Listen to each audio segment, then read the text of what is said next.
সবাইকে ওয়েলকাম করছি। আজকে সকালবেলা একটু মেঘলা মেঘলা পড়ে আছে বটে, কিন্তু অত্যাধিক গরম জানো। আমার এই গরমে বুঝতেই পারছো, একটা ছাপা শাড়ি পরে নিয়েছি। ছাপা শাড়ি পরে নিয়ে যাচ্ছি। কোথায় যাচ্ছি বলো তো? আমার একটা চেক আপ আছে, ব্লাড, অনেকগুলো ব্লাড হবে, আর তার সঙ্গে দাদারও হবে, ইসিজি, ইকোকার্ডিয়াগ্রাম, আরও কি সব হবে। তা সেই জন্য একটুখানি নিজের সকালবেলা তৈরি হয়ে যাচ্ছি। আমরা যে পলিক্লিনিকে করাই, তা ওখানেই ডাক্তার বসে আর কি, যে কার্ডিওলজিস্টকে আমি দেখাই। তা উনি এইসব চেক আপগুলো দিয়েছেন। তা ওই এখন সকালবেলা যাই করে আসি। সকাল সকাল গেলে না ভালো, নাহলে আরেকটু বেলায় গেলে, যত বেলায় যাবো না প্রচণ্ড রোদ, তার সঙ্গে গরম, তার সঙ্গে ভিড়, মানে মাথা ফাথা সব খারাপ হয়ে যায়। তা আজকে সকালটা এইভাবেই আরম্ভ হলো আমাদের।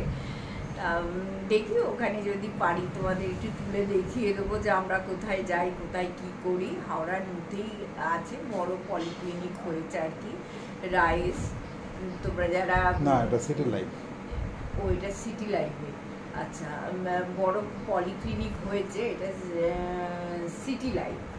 তা তোমরা যারা হাওড়াতে থাকো তারা সবাই জানো যে আমরা কোথাকার কথা বলছি আর কি।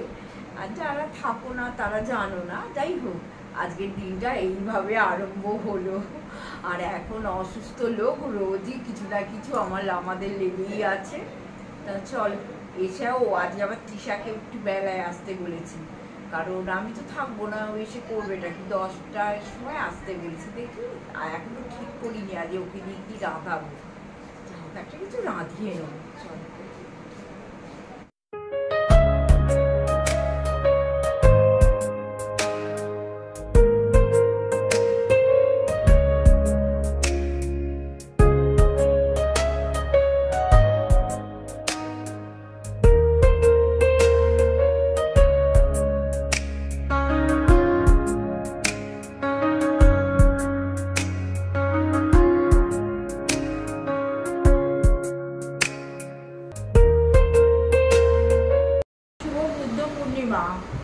তোমাদের সবাইকে শুভেচ্ছা, ভালোবাসা, অভিনন্দন।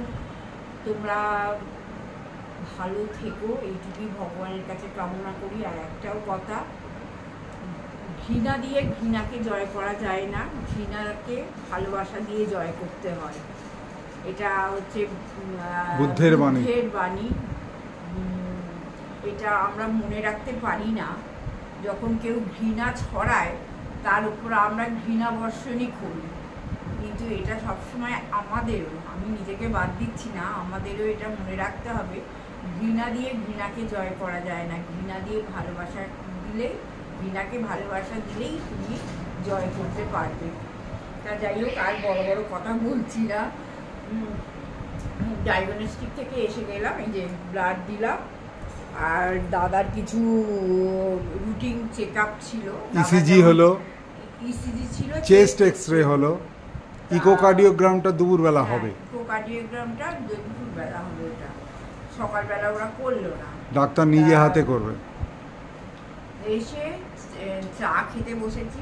চা খেতে তো ভালো লাগে না, এই যে দুজনের 2 কাপ চা, কারণ আমি যেহেতু ব্লাড দিয়েছি আমি তো কিছু খেয়ে যেতে পারিনি।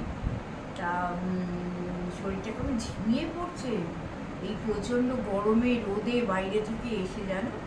তো যাই হোক, একটু চা ফা খেয়ে সুস্থ হয়ে আবার আসছি। তৃষা রান্না টান্নাগুলো করে দিয়ে গেল, কি কি রান্না হয়েছে সেটা নয় যখন খেতে বসবো তখন দেখিয়ে দেবো। আমার তো স্টোর রুমে থাকে, আমার তাহলে ওই ঘরে যেতে হবে, আর এই গরমে না আর পাচ্ছি না। আর সকাল থেকে আজকে পুরো একদম ঘেঁটে হয়ে গেছি। দেখবে সকালবেলা যদি না কাজটা ঠিকভাবে আরম্ভ হয় তাহলে কাজ শেষ হতে ভীষণ কষ্ট হয়। এইবার সব কাজই তো, যেহেতু তোমাদের বললাম আমি ব্লাড দিতে গেছি, তারপরে দাদা রুটিন চেক আপ ছিল, বেশ আসতে 9:30 বেজে গেছে। তারপরে এসেই চায়ের জন্য একটা শরীরটা কেমন লাগছে, যে তারপরে খিদে পাচ্ছে, ভিডিও হয়নি, তারপরে সব দেরি হতে যাচ্ছে। আজকে তো আবার ওপরেও ডাস্টিং হয়নি, সকালবেলা বেরিয়ে গেছি, তোমাদের বোধহয় দেখিয়েওছি, এই যে এখানে ব্লাড নিয়েছে, এই যে তোমাদের বোধহয় দেখিয়েও দিয়েছি, আমার মনে নেই। তা আস্তে আস্তে ডাস্টিংটা আরম্ভ করছি। ডিম তৃষা করে দিয়ে যায় মোটামুটি, এই গ্যাসটাকে মুছে টুছে দিয়ে যায়, কিন্তু বুঝতেই পারছো যে পিটপিটে হয় তার জন্যে কোনোটাই মানে ঠিক নয়। হ্যাঁ, দাদাও কিন্তু, তোমাদের দাদাকে এখন দেখাতে পাচ্ছি না, দাদাও কিন্তু কাপড় ছেঁড়া পিঠে নিয়ে ঘুরছে, ডাস্টিং করছে। কিন্তু এই গরমে দাদা বলছে আমি আর ক্যামেরার সামনে আসতে পারছি না, তুমি বন্ধুদের সামনে এসো। আর এত গরমে এই কাজগুলো তো আমাদের করতেই হবে বলো, যারা আমরা একটু সংসার গুছিয়ে সংসার করতে ভালোবাসি, যারা ঠিকঠাকভাবে সংসারটাকে রাখতে ভালোবাসি। অ্যাকচুয়ালি আমাকে আমার অনেক বন্ধু বা রিলেটিভ তারাও বলেছে যে একদম গরম না গেলে কোনো কাজ করবে না, ক্যামেরাটা ভীষণ নড়াচ্ছ, গরম না গেলে কোনো কাজ করবে না। কিন্তু আমার তো সেই সব ধাতে সহ্য নেই, মানে নিজে পড়ে যাব আবার বিছনায়, কিন্তু পরিষ্কারটা আমাকে করতেই হবে। আর দেখেছো এই শিশিগুলো গরমে কিচ্ছু রাখছি না, সব ফ্রিজে রেখে দিয়েছি। এখন এত ঢালাঢুলি করে রাখলে আমাকেই খাটতে হবে, এত আর খাটতে পারছি না, সব শিশি খালি করে রেখে দিয়েছি। আমার তো জানো এইসবে ড্রাই ফ্রুটসগুলো থাকে, তা এখন যা কিছু সব ফ্রিজে স্টোর করে দিয়েছি। আর এইখান একটু গরমটা কমুক, আস্তে আস্তে আবার আমি সব সাজিয়ে নেব।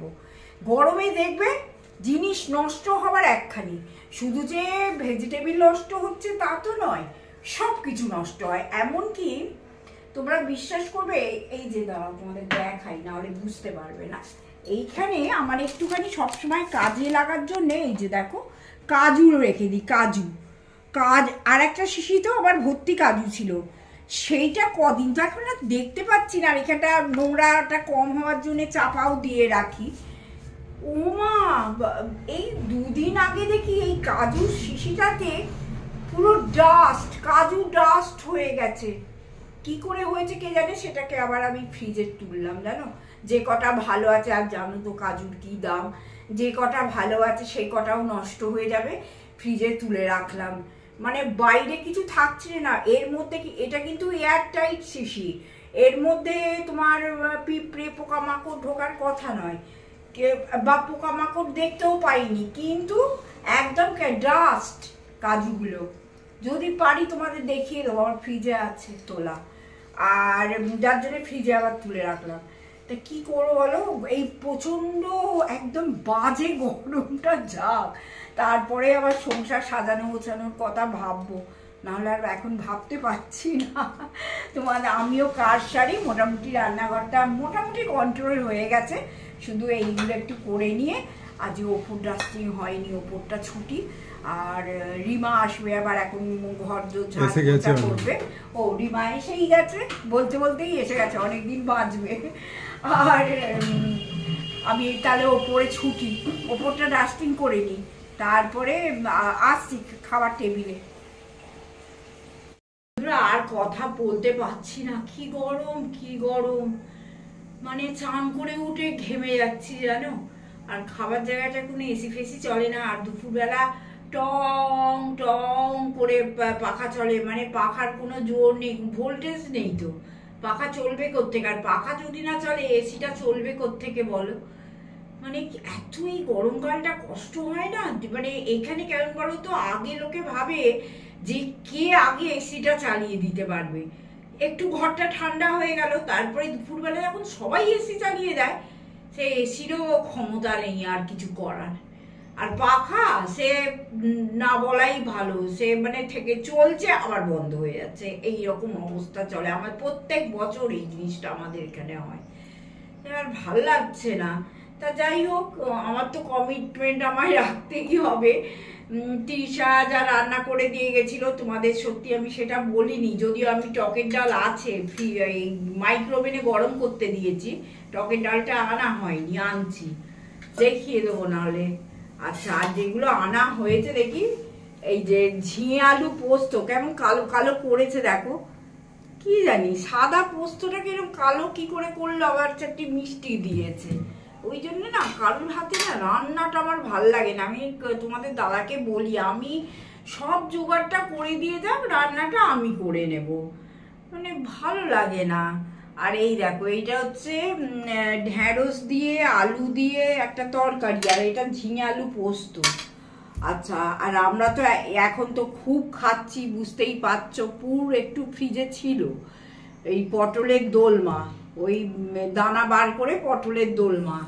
আচ্ছা, আর আমার দেখিয়ে দিয়ে, আমি তো মাছ খাই না, আমার নতুন বন্ধুরা হয়তো জানো না, কিন্তু এই যে আমার দুটো ডিম সেদ্ধ কুসুম বাদ দিয়ে, কুসুমগুলো রোজই ফেলে দিই। এতে দাদার গুড়জাউলি মাছ আছে পোস্ত বাটা দিয়ে, আর ছোট্ট ছোট্ট পুকুরের ট্যাংরা পেয়েছিল, এই যে পুকুরের ট্যাংরা এনেছে। এই আজকে হচ্ছে আমাদের এই রান্নার তৃষা করে দিয়ে গেছে, তখন আর সুযোগ পাইনি দেখার জন্য। খেয়ে নিলে না তখন যা বন্ধুদের তো দেখানো হলো না এই সব রান্না, তখন মনে হয় যাই, শুধু ডালটা মাইক্রোওয়েভ করতে দিয়েছি। হ্যাঁ, আর ডালটা দেখাচ্ছি না, টক ডাল ছিল ফ্রিজে। বন্ধুরা গরমে মরে যাচ্ছি জাস্ট নিচেতে, জানো। তা ওপরে এসেছি তিনতলায়, আজকে কিন্তু খুব হাওয়া উড়িয়ে নিয়ে যাচ্ছে হাওয়াতে। তা চুলগুলোর অবস্থা দেখে বুঝতেই পারছো। তা একটু বসে হাওয়া খাচ্ছি। আর আমাদের যে ওখানে বেঞ্চটা ছিল, কদিন বসছি, রোদে জলে থাকে তো বেঞ্চটা, ফটাস করে এই পাশটা ছেড়ে গেছে। যাকে আমরা তোমাদের দাদা দুটো চেয়ার এনেছে, ছাদে বসে খুব হাওয়া খাচ্ছি, বুঝতেই পারছো। আর ওনা ফোনা সব উঠছে, সাংঘাতিক হাওয়া আজকে ওপরটা, খুব ভালো লাগছে।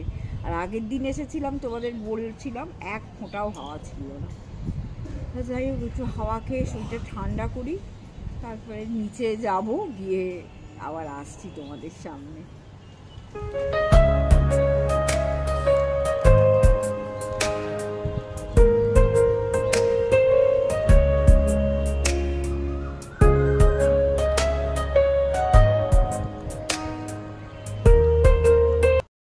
আমাদের পাশের বাড়ির এক ভাইয়ের বাড়িতে আজকে নারায়ণ পুজো হয়েছে, কারণ আজকে তো বুদ্ধ পূর্ণিমা। এবার অনেক বাড়িতেই সিন্নি হয়। ছাদে বসে বসেই ভাবছি যে কত বাড়িতে আগে সিন্নি হতো, এখন আর হয় না। তা ভাই ডেকে দিয়ে গেল। যাই হোক, আমি তো খেতে পারবো না, ফোন করে ডেকে নিচে একটু নামো, আমরা তিনতলার ছাদে হাওয়া খাচ্ছিলাম একদম। আর আমি তো খেতে পারবো না, যাই হোক একটু মাথায় ঠেকাবো। আর দাদা সিন্নি খেতে খুব ভালোবাসে, দাদা খেয়ে নেবে, আমার তো চলবে না। হয়তো একটু আধটু ফল টল চলতে পারে, এর বাইরে আর কিছুই চলবে না অ্যাকচুয়ালি। যাই হোক, খুব খুশি হয়ে গেছি বলো, দিনের দিন যদি এরকম সিন্নি পাওয়া যায়, কে না খুশি হয়। বন্ধুরা আজকে তো বুদ্ধ পূর্ণিমা, তোমরা সবাই জানো। আমি প্রসাদটাও দেখালাম, আমার এক ভাই দিয়ে গেছে, সেটাও বললাম। কিন্তু আমাদের বুদ্ধদেবের সামনে আমি ভিডিওটা দিয়ে শেষ করে দেব। দেখো, দাদা একটা মালা কিনে এনেছে, ছোট মালাই, বড় মালা কিনিনি কারণ মূর্তি ছোট।